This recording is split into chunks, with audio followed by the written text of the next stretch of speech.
La Bonne Heure, c'est une maison de retraite publique relevant de la fonction publique hospitalière de 80 places, située en zone rurale, au cœur de la Sologne. Nous appartenons à une direction commune de territoire, composée des EHPAD de Courcheverny, 68 places, de Contres, 73 places. Alors, le dispositif Maison Gourmande et Responsable, concrètement, pour nous, ça a été quoi? Première étape, compréhension de notre production de déchets. Maison Gourmande et Responsable nous a permis de faire une photographie de notre production de déchets pour les identifier. D'une part, est-ce que c'est un problème d'appétence des fiches techniques? Est-ce que c'est un problème de corrélation entre les besoins des résidents et la réalité de ce qu'on produit? C'était remettre du sens dans ce que nous faisons. On a fait le choix de ne pas suivre le programme GEM-RCN et de suivre simplement notre fiche de grammage propre à l'établissement pour réduire le gaspillage alimentaire, le coût également. Donc voilà, c'est des fiches qu'on réajuste régulièrement en fonction de l'arrivée des résidents, de leur état et de leur appétit. Alors voilà, quand on a des restes alimentaires qui ne sont pas allés en salle à manger, qui n'ont pas subi de rupture de chaîne du chaud, eh bien on fait des petits sachets sous vide, en individuel ou pour 2 personnes. Et ça nous permet de les repasser soit le soir, le lendemain. On a 72 heures pour les repasser. Et ça permet de proposer une alternative aux résidents lorsqu'ils n'ont pas envie du repas du jour. Là, en l'occurrence, on a du bœuf provençal qu'on a fait hier. Alors là, vous avez les pâtes carbonara, là, vous avez les andouillettes. Il n'y a plus de gaspillage, enfin, il y a moins de gaspillage alimentaire. Et on a une vraie alternative au repas du soir. Nous devons participer à la création de filières intelligentes, durables, de territoire, à savoir pour nous un objectif fixé de 50% de filières courtes, c'est-à-dire moins de 60 km, 50% de notre production alimentaire, en produits bruts non transformés. Donc ça, c'est aussi important pour nous, qu'on revalorise le métier de cuisinier en transformant un produit brut et de saison. Frites maison, c'est des frites locales et on a l'occasion de faire beaucoup de légumes, de fruits à Montpré-Chambord, en Sologne. Tout ça, on a les fraises, les asperges qui vont commencer à arriver. Pour les résidents, c'est bien. Pour nous, cuisiniers, c'est le plaisir aussi de cuisiner des bons produits. Donc c'est toute une organisation de filières qu'on a travaillé avec le dispositif Agrigué Local porté par le département du Loir-et-Cher et le projet alimentaire de territoire porté par le Pays des Châteaux, qui est le territoire dans lequel nous vivons. Bonjour Monsieur Dassise. Bonjour à vous, comment allez-vous? Alors voilà, c'est Monsieur Dassise, producteur d'œufs en local, qui est à Courcheverny.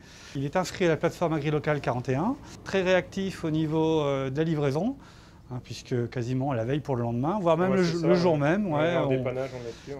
Il nous assure la livraison des œufs. On a identifié dans notre bassin de vie les producteurs qui souhaitaient s'engager avec nous, dans le cadre aussi de politiques d'achat public et puis d'achat durable. Pour cela, il a été nécessaire de regrouper nos établissements autour d'un projet qu'on a appelé Menu Unique, qui est venu fixer sur les 3 établissements que nous avons en Sologne, de fixer le même jour, le même repas, pour qu'on puisse garantir aux producteurs des volumes de production et d'achat permettant l'approvisionnement au dernier kilomètre. Puisque la difficulté aujourd'hui en zone rurale, étant, alors qu'on a les producteurs à disposition, c'est l'acheminement au dernier kilomètre. Il est 12h15, c'est le moment du début du service, donc on va bientôt faire le montage des assiettes pour les résidents, notamment des mix émoulés qu'on a fait nous-mêmes ce matin. Faire des jolis mix émoulés, c'est bien, mais les présenter correctement, c'est mieux. Alors pour aider le personnel à présenter ces mix émoulés, notamment dans les unités, mais aussi pour l'hôtelier dans la salle à manger, on a créé un petit livret. Et dans ce petit livret, on a fait des photos avec des mixés. Alors des mixés volontairement mal présentés et des mixés bien présentés. Vous avez un mixé très mal présenté, tout est superposé. Et là, vous avez un mixé bien présenté avec un pilon de poulet. C'est ce qu'on attend du personnel quand ils font la présentation des mixés. Vous avez la même version, mais en plat normal. L'alimentation en EHPAD, ce n'est pas nourrir des personnes âgées, c'est participer à une démarche citoyenne alimentaire. Alors, ça a été ça l'enjeu. C'est de dire, en fait, si nous agissons comme citoyens, nous avons une responsabilité, c'est de limiter notre production de déchets, de les valoriser. Première étape, pesée systématique de toute notre production qui part et qui revient. On a mis en place un document qui nous permet tous les jours de faire la pesée du gaspillage alimentaire. Donc on fait la pesée sur les entrées, mixées ou normales, sur la viande et sur le légume, qui soit mixé ou normal.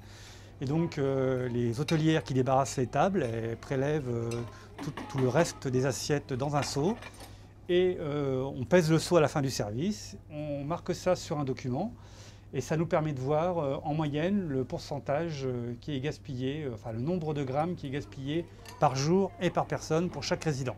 L'objectif, c'est d'être en dessous les 65 grammes par jour et par personne. Et sur l'année 2020, de mémoire, je crois qu'on était à 35 grammes. La pesée du jour, on est à 3,3 kg ce midi. 3,4 kg, mais il y a le poids du seau. Donc les 3,3 kg vont être distribués par les résidents aux poules avec l'aide de l'animatrice. On a un poulailler, et le poulailler, c'est pas seulement esthétique, c'est pas de la cosmétique. C'est bien pour valoriser la production des déchets alimentaires. Et les œufs ainsi produits sont réinjectés, soit dans la vente aux familles et au personnel dans le cadre de l'association d'établissement. Ils servent aussi dans le cadre d'ateliers, cette fois-ci thérapeutiques. Ça ne rentre pas dans notre cuisine collective, mais ça participe avec l'équipe d'animation et de dynamique sociale à pouvoir être dans ce geste-là de réminiscence et de citoyenneté.